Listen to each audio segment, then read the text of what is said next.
Y a modo de introducción, el libro de los Salmos está dividido por libros, sublibros. Y cada uno de estos libros, son 5 en total, algunos teólogos y aún inclusive de los mismos rabinos judíos dicen que cada uno de estos libros de los Salmos corresponde a uno de los libros del Pentateuco. Ahora, nosotros vamos a estar observando y mirando sobre el libro número 1 y los diferentes cánticos que hay aquí, son 41, así que vamos a estar mirando detenidamente, más bien a modo reflexivo, permanentemente. Los salmos son maravillosos porque nos van a mostrar el carácter de Dios y sus atributos, pero a su vez mezclados con la experiencia propia del salmista o de los salmistas. Y eso también hace que sea tan enriquecedor para cada uno de nosotros. Vamos a abrir la Biblia en Salmos capítulo 2. Y vamos a leer la palabra de Dios. ¿Por qué se amotinan la gente y los pueblos piensan cosas vanas? Se levantarán los reyes de la tierra y príncipes consultarán unidos contra Jehová y contra su ungido, diciendo: rompamos sus ligaduras y echemos de nosotros sus cuerdas. El que mora en los cielos se reirá. El Señor se burlará de ellos, luego hablará a ellos en su furor y los turbará con su ira.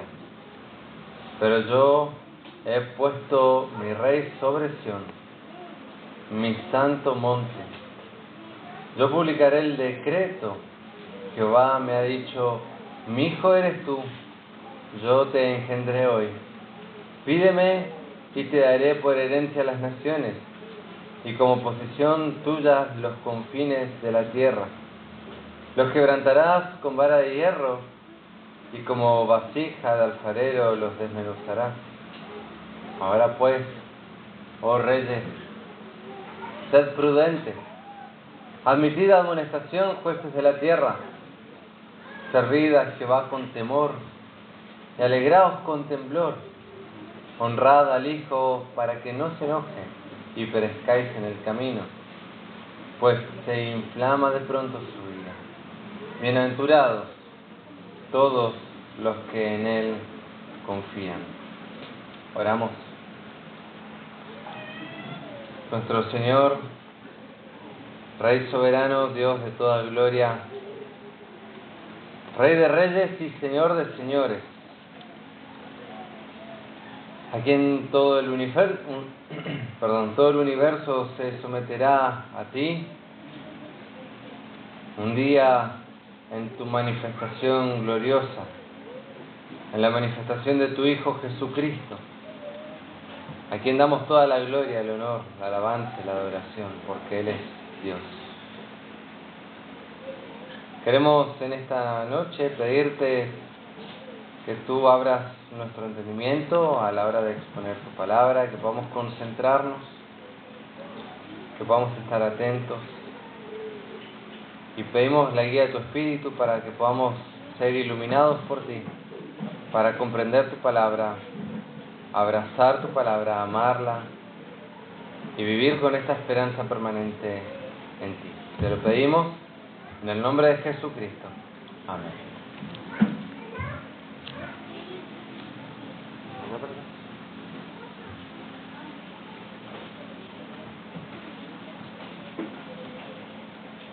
Bien, en el Salmo capítulo 2 es titulado El Rey vendrá. Y aquí se va a manifestar a lo largo de estos salmos como una situación compleja y como si fuese una exposición por un lado del salmista y por el otro, donde hay un diálogo parecería interno o entre personas. De manera que entonces aquí en el Salmo vamos a estar observando esto, Y respeté, mejor dicho, las cuatro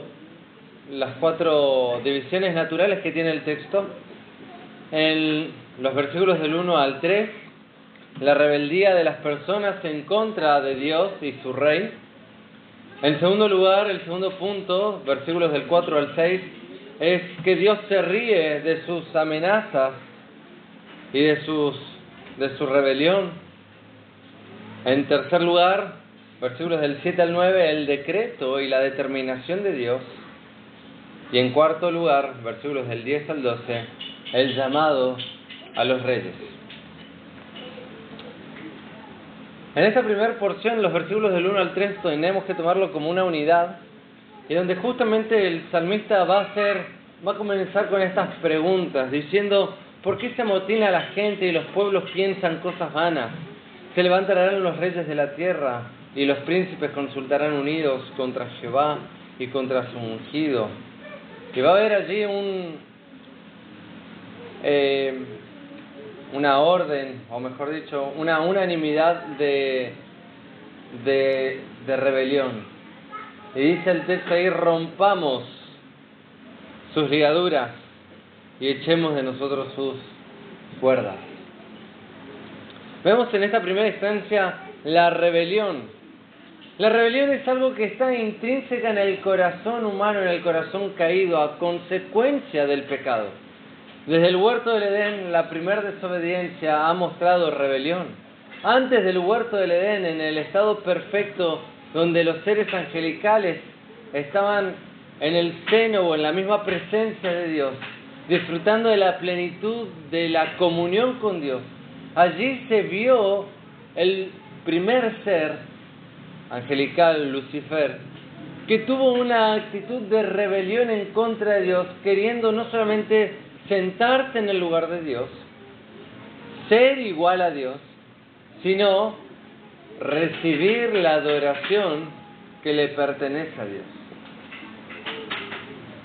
No es otra cosa más que una actitud de rebelión en contra de la majestad soberana y del señorío del Dios Todopoderoso, el Rey de Reyes. Bueno, esto es lo que va a ocurrir en el mundo. Y esto es lo que ocurre en el mundo. Y el texto nos dice que por qué se amotina la gente. Esta palabra amotinarse tiene que ver con el hecho de agitarse, de hacer un tumulto. Podríamos llegar a ilustrar como las ondas del mar, donde nunca están quietas y siempre hay un vaivén permanente. Ese es cuando se va amotinando, hasta que de repente se levantan grandes tormentas, pero que el mar nunca está quieto. Así es la rebelión del corazón del hombre, nunca está quieta. Las personas están permanentemente en rebelión en contra de Dios. El mundo, los pueblos se reúnen para ir en contra de Dios y en contra de lo que Él ha establecido en su palabra. Este es el punto en el que se revela y se manifiesta. Hay un acuerdo entre las personas, porque el texto también nos dice que los pueblos piensan cosas vanas. Y en ese hecho de pensar no es solamente un pensamiento que ocurre en la mente, sino en la palabra en hebreo tiene que ver más bien con el hecho de murmurar, de estar meditando, de estar pensando y de hablar solapadamente por debajo, en contra. Es como alguien que se va quejando permanentemente. Y eso lo que va a hacer entonces, empieza a armar camarillas, empieza a tener sus grupos, empieza a reunir gente de diferentes pueblos para unirse en contra del gran Rey de Gloria, contra Jehová y contra su ungido, dice el texto. En este pasaje vemos a los pueblos amotinados, rebelándose permanentemente. Pero también nos dice el texto acá, en el versículo 2, que se levantarán los reyes de la tierra y príncipes consultarán unidos.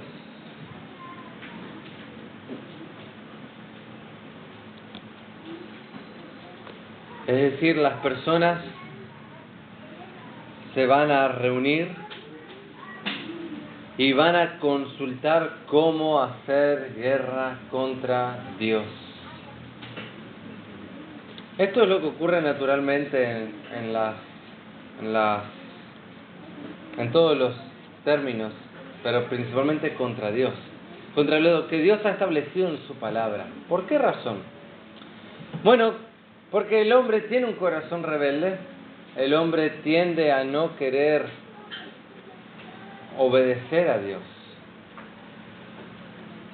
Pero nos dice algo más el texto, es el espíritu de las licencias que se dan los hombres, porque no solamente saben de que está mal rebelarse en contra de, sino que se reúnen para agruparse todos en contra de Dios, en contra de Jehová y de su ungido. Bueno, tenemos que dar algunos panoramas o pinceladas respecto al contexto. Si bien no se sabe expresamente si lo ha escrito David, la mayoría de los comentaristas y de los eruditos judíos creen que sí, y que de hecho también dicen de que es una continuación del Salmos 1, porque así como comienza con una bienaventuranza, el Salmos 2 termina con la bienaventuranza, y de manera que entonces es como si fuese un solo cuerpo dividido en dos fragmentos principales. Ahora, en esta segunda porción, en este segundo Salmos 2, las personas están amotinadas en contra de Dios, tal como lo manifestó en el Salmos 1, diciendo que eran bienaventurados aquellos que no anduvieron en consejos de malos, ni estuvieron en camino de pecadores, ni en silla de escarnecedores se han sentado. Bueno, aquí está manifestando aquellos que anduvieron en consejos de malos, caminaron en caminos de pecadores y ahora se han sentado en silla de escarnecedores para oponerse a Jehová, el Señor.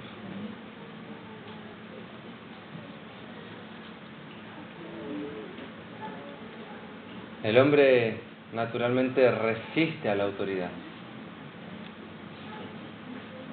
Siempre que hay una autoridad impuesta, tenemos esa tendencia a querer resistirla, a querer oponernos. Es algo muy propio del corazón. Pero el Evangelio nos explica y nos incita y nos enseña otra cosa. Y es el hecho de que para poder tener a Cristo el Señor como Salvador, Él debe ser nuestro Señor. Porque de hecho, en el señorío de Cristo hay una rendición y hay una aceptación de que su palabra y lo que Él dice es verdad, y por lo tanto hay una sujeción a lo que Dios ha establecido. De manera que entonces, esto que presenta aquí el Salmos 2, es la manifestación del corazón de los hombres naturales, de los hombres que están sin Cristo y sin Dios. Viven en esa rebeldía y se regocijan en esa rebeldía. Ahora, fíjense el diálogo que hay allí entre los hombres en el versículo 3, porque dice: rompamos sus ligaduras y echemos de nosotros sus cuerdas. Ese es el rechazo al señorío de Dios. Tal como ha ocurrido en la Torre de Babel, cuando Dios les dijo a los hombres que se esparzan y que se multipliquen, los hombres dijeron: no, en ninguna manera, vamos a reunirnos y vamos a edificar una gran torre. Pero Dios es soberano. ¿Y qué hizo? Confundió las lenguas, dio un juicio. Y a partir de allí hubieron naciones. Ahora las naciones que estuvieron esparcidas por imposición de Dios se vuelven a reunir nuevamente para oponerse al señorío de Dios. Y el texto habla aquí de cuerdas. rompamos sus ligaduras y echemos nosotros sus cuerdas.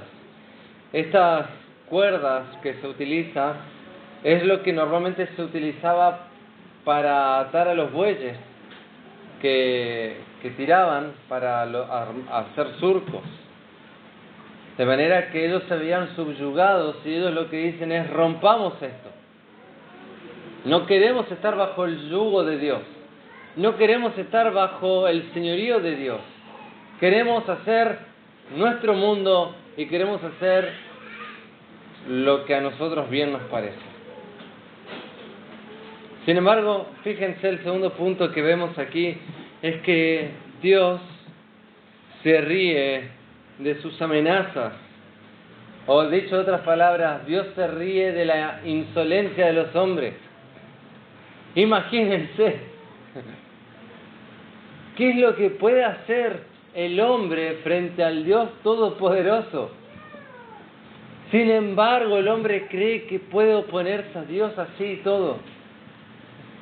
Vemos al Rey de Reyes, al Señor Dios soberano, sentado en su trono, y viendo estas amenazas que promulgan los hombres, pero que sin embargo Él se ríe.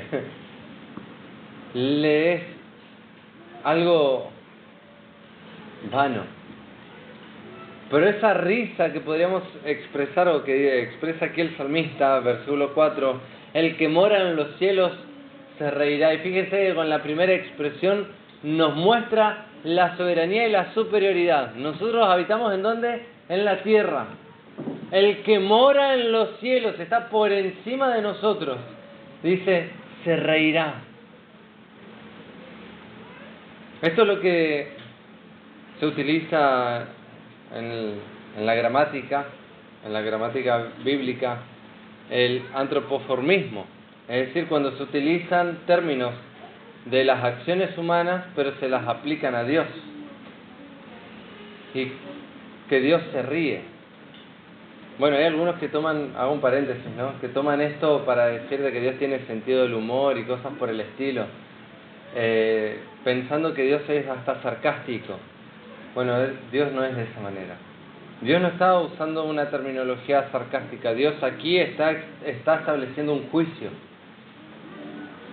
Fíjense conmigo el texto. El Señor se burlará de ellos, luego hablará a ellos en su furor y los turbará con su ira.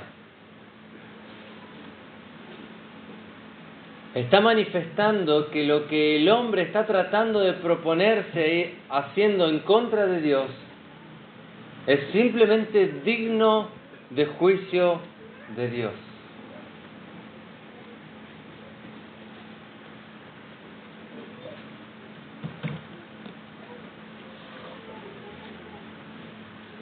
En este párrafo, en estos versículos del 4 al 6, nos muestra que toda rebelión del hombre en contra de Dios es inútil. Queda en la vanidad. Decía el salmista que ellos hablaban cosas vanas, cosas que son huecas. La rebelión en contra de Dios simplemente es para juicio. Nunca prospera la rebelión del hombre, nunca prospera el pecado. Frente a la justicia y a la santidad y al juicio de Dios, el pecado es juzgado. La rebelión es juzgada. Y fíjense que acá no dice yo los voy a atar, porque ellos querían romperse de sus ligaduras. Él va a hablar. Y esto nos marca la autoridad de su persona, que así como ha sido desde el principio, Él dijo y fue hecho. Y Él habla y sostiene el universo con el poder de su palabra. Y en Apocalipsis nos dice que el Señor Jesucristo, cuando vendrá en su caballo, saldrá de su boca una espada, la cual matará a sus enemigos. Se dan cuenta que su voz es autoritativa e indiscutible y es soberana. Pero quiero hacer otro paréntesis aplicativo. Para nosotros, quienes Hemos entendido que Él es soberano y que su palabra es autoritativa. Y que lo que nos dice nosotros tenemos que obedecerle a Él, por amor a Él, por amor a su señorío, por amor a su gloria. ¿Por qué muchas veces menospreciamos la palabra y somos rebeldes para obedecerla?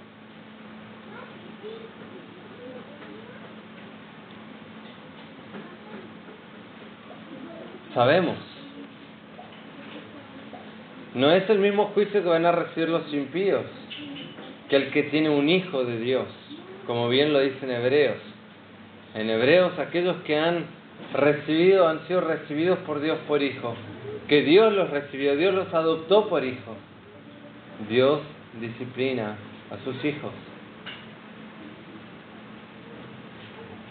A veces pensamos que las pruebas son que las dificultades son meras pruebas y a veces son disciplinas de Dios. Y nosotros permanecemos en un corazón que no se quiere rendir a la voluntad de Dios, que no quiere obedecer la palabra de Dios, que no acepta su señorío y lo que Él ha permitido en nuestras vidas, o lo que Él permite en nuestras vidas. Y eso termina, así como este Salmo, ¿no?, siendo un juicio para nosotros, un juicio disciplinario. Cierro el paréntesis y analizando el texto, aquí el Señor está hablando específicamente a ese juicio contra estos paganos, contra estos incrédulos e impíos que se rebelan en contra de Dios. Y Dios determina algo y dice lo siguiente: pero yo he puesto a mi rey sobre Sión, mi santo monte. Dios ha establecido algo, Dios ha dicho y Él ha establecido quién será su rey.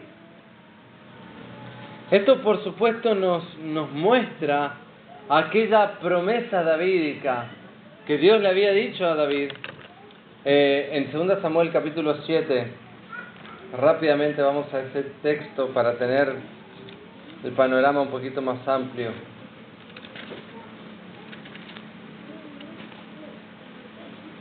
Versículos del 8 al 16.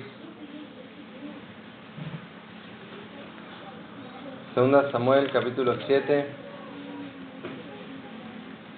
versículo 8 en adelante. Dice: ahora pues dirá así a mi siervo David: así ha dicho Jehová de los ejércitos, yo te tomé del redil, de detrás de las ovejas, para que fueses príncipe sobre mi pueblo, sobre Israel.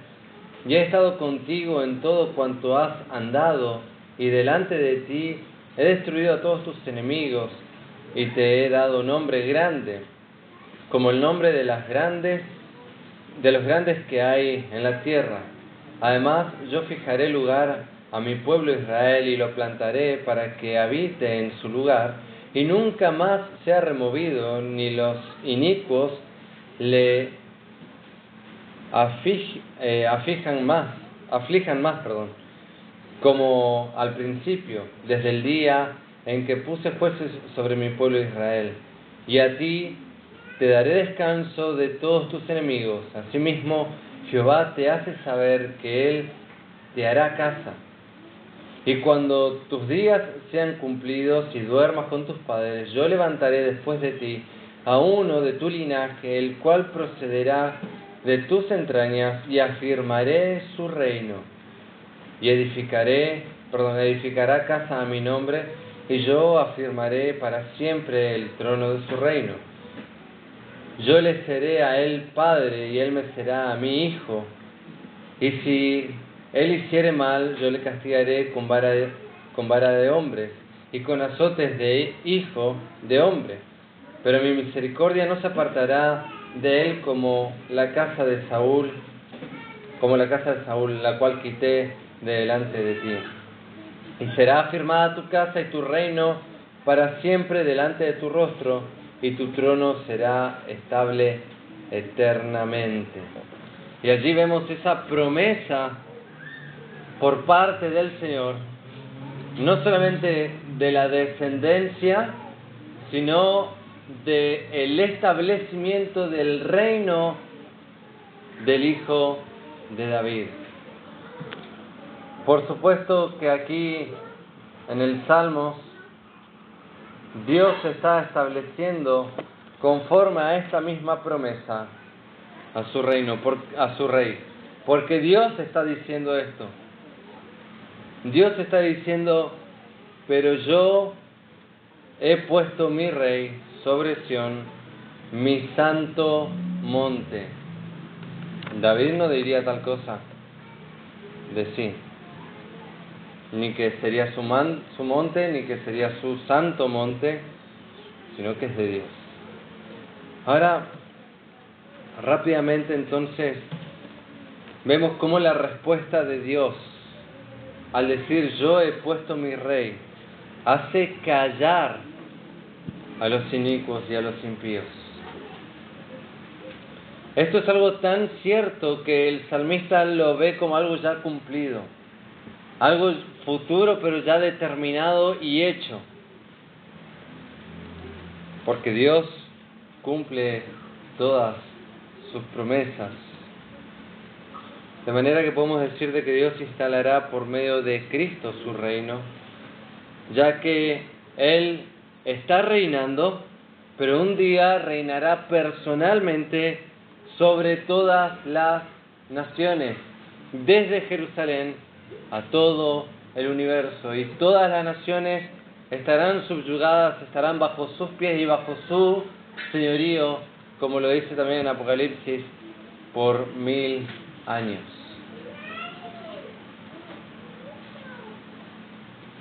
Avanzamos con el texto.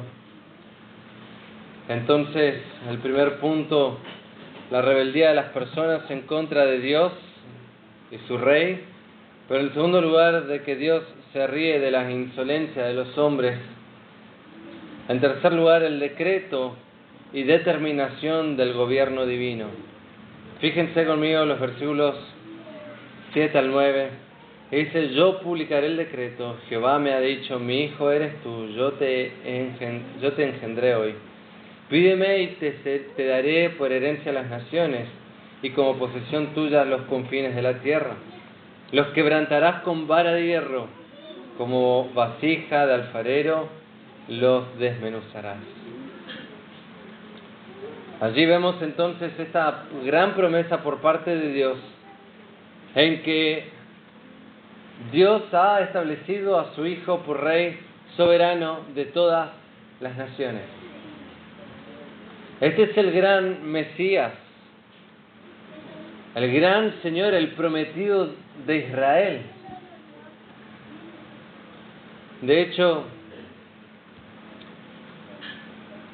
esta es la única referencia en el Antiguo Testamento a la relación filial del Padre-Hijo.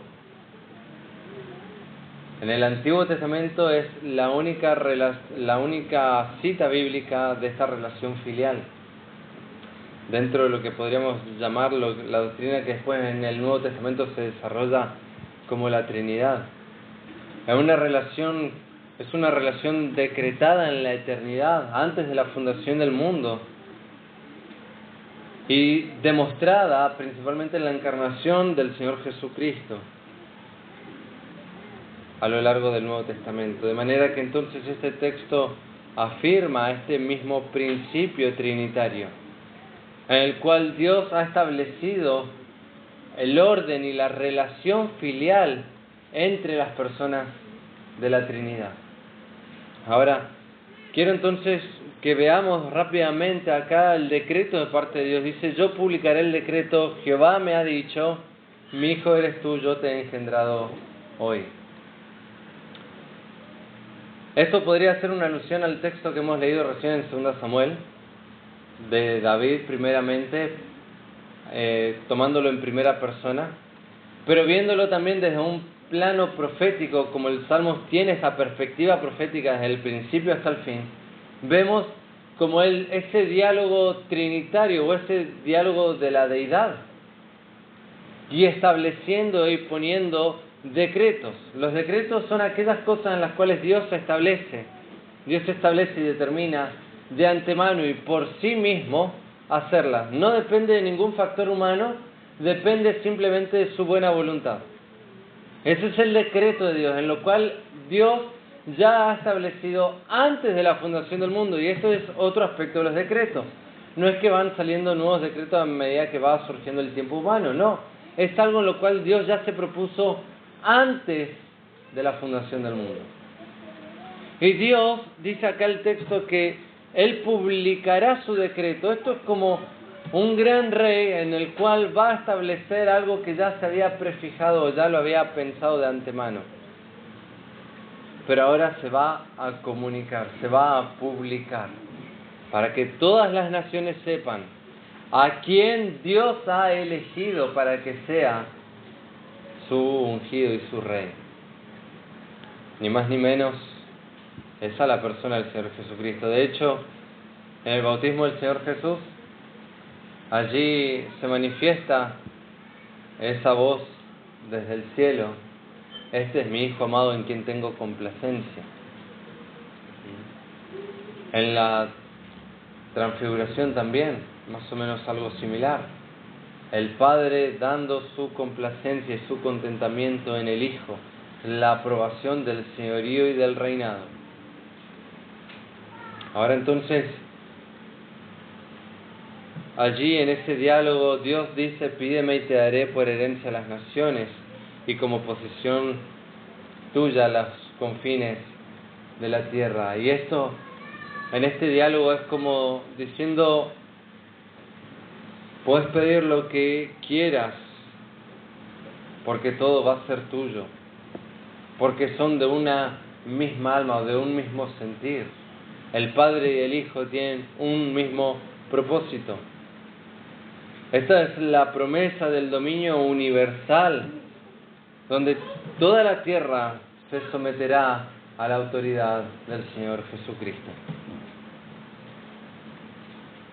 Y dice el texto allí en el versículo 9: los quebrantarás con vara de hierro, como vasija de alfarero los desmenuzará. Y ahí aparecen dos palabras que son muy fuertes: quebrantar y desmenuzar. Esto nos habla justamente de la soberanía del Rey de Reyes y de su justicia. Pero a su vez esta palabra que aparece allí como vara de hierro, en el hebreo es exactamente la misma palabra que aparece en el Salmo 23: tu vara y tu callado me infundirán aliento. Esa vara pastoril que cuida, que guía, que trae a la oveja, que sostiene, que va dando dirección, es la misma vara que ahora va a ser de juicio para las naciones que no se quieran someter al señorío del Rey de Reyes, de Jesucristo. Finalmente, frente a esta advertencia, concluye este salmo con una preciosa invitación o un llamado a las naciones, a los reyes. Como sabemos, los reyes son aquellos que están representando a los pueblos, es decir, a las demás naciones, a cada uno de los individuos. Entonces, este llamado no solamente es a los reyes, sino a cada individuo de cada una de las naciones. Y dice el texto en el versículo 10: ahora pues, oh reyes, sed prudentes, admitid amonestación, jueces de la tierra, servid a Jehová con temor y alegraos con temblor, honrad al Hijo para que no se enoje y perezcáis en el camino, pues se inflama de pronto su ira. Bienaventurados todos los que en Él confían. Y en esta porción vemos entonces el hecho de que hay un llamado por parte de Dios, aún en una primera instancia en arrepentimiento, a someterse al señorío. Pero por el otro lado, es un llamado, como dice acá, a tener temor y temblor. Son dos palabras también fuertes que vienen a consecuencias del pánico: temor y temblor. ¿Por qué realmente hay esta invitación por parte del salmista o por parte de Dios? Es porque están mostrando de que Dios es soberano y Él no tolera el pecado, por lo tanto va a descargar su ira sobre todos aquellos que no se sometan a su señorío. Ahora entonces, frente a esta advertencia del versículo 9, los quebrantarás con vara de hierro y como vasija de alfarero los desmenuzará. El llamado entonces ahora es: vengan, sean prudentes, escuchen la amonestación, jueces de la tierra o aquellos que gobiernan la tierra. Y dice: servid a Jehová con temor. Y esta palabra servir es el hecho de someterse. Es la misma palabra que también en el hebreo se utiliza para esclavizar a alguien, o para someterse, o inclusive para rendir adoración. Se utilizaba esta misma palabra. Es alguien que se somete voluntariamente rindiéndole adoración. Los siervos tenían esta particularidad de rendir ese homenaje de adoración a sus amos. Ahora entonces,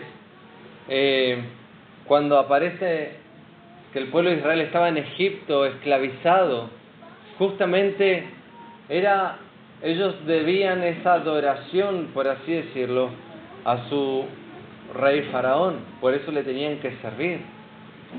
Ahora, sin embargo, él dice: servir con temor. Esta palabra temor,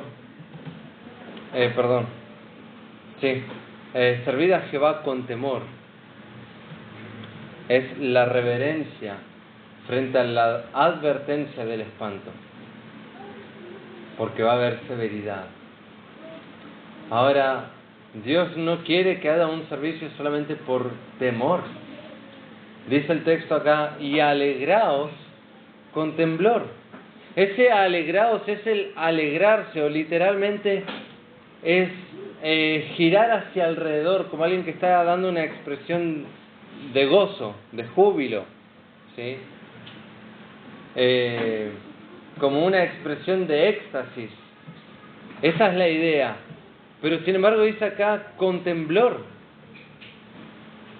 Es como cuando se sobrecoge a alguien de miedo, de la reverencia y de la severidad de Dios. ¿Por qué el salmista hace esta expresión tan dura?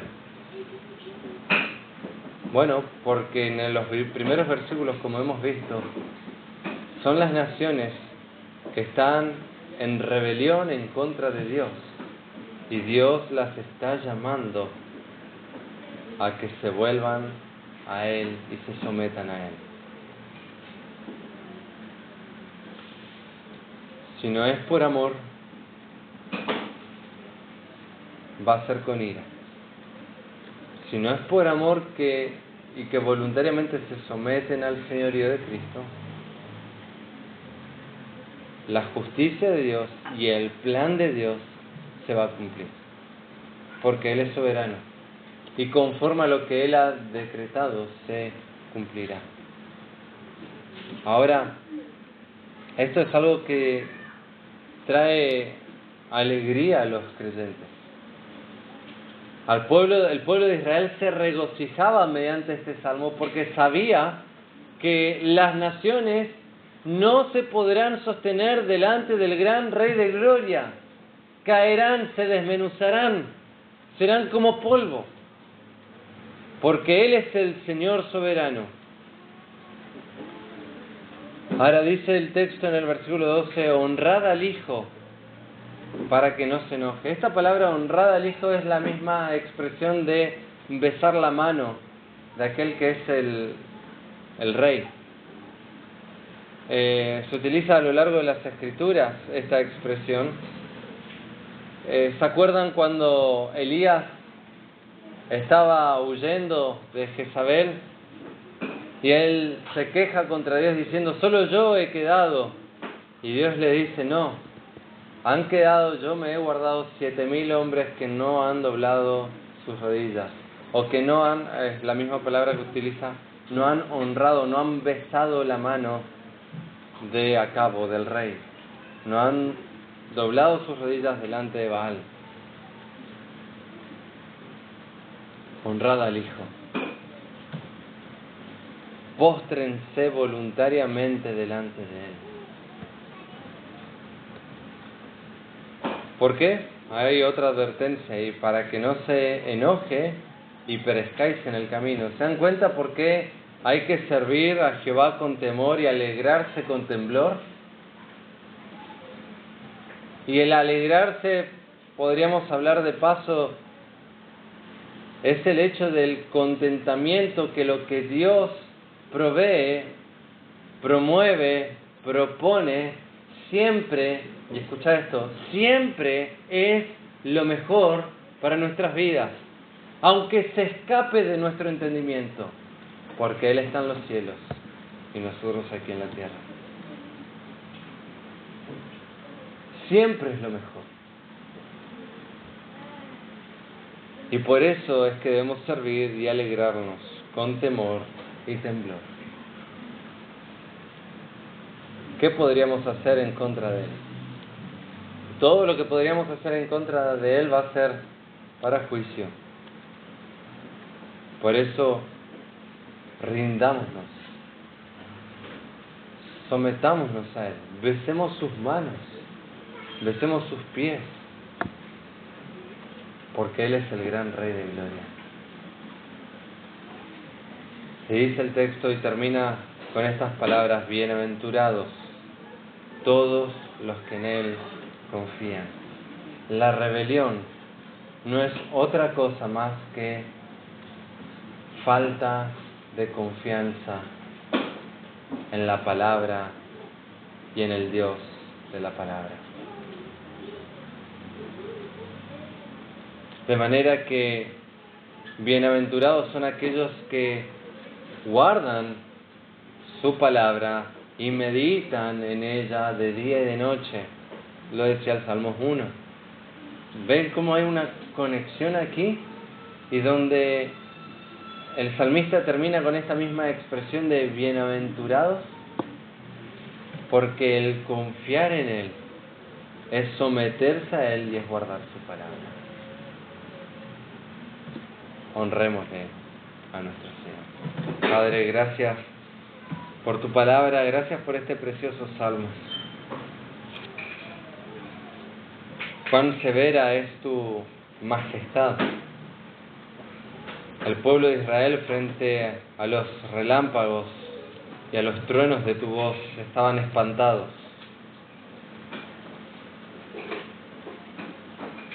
Y decía Job que truena a Dios maravillosamente, Él hace grandes cosas que nosotros no entendemos, pero confiamos en tu palabra, confiamos en tu soberanía, confiamos en tu señorío.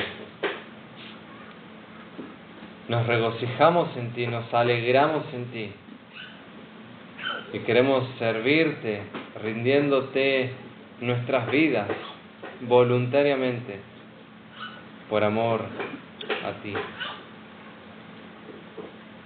Gracias, oh Dios, por Jesucristo, porque Él, antes de ser coronado con esa corona de gloria, fue coronado con una de espinas. Y humildemente ha soportado la burla y el escarnio para poder llevar o poder adquirir para sí mismo un pueblo propio, por el cual nosotros hoy nos rendimos como su pueblo, porque hemos sido adquiridos por la preciosa sangre de Cristo, conforme al llamamiento de tu palabra en el Evangelio por el Espíritu, en el cual ahora queremos responder a tu señorío sometiéndonos a Él. A Él sea la gloria. En el nombre de Cristo Jesús te lo pedimos, oh Dios. Amén.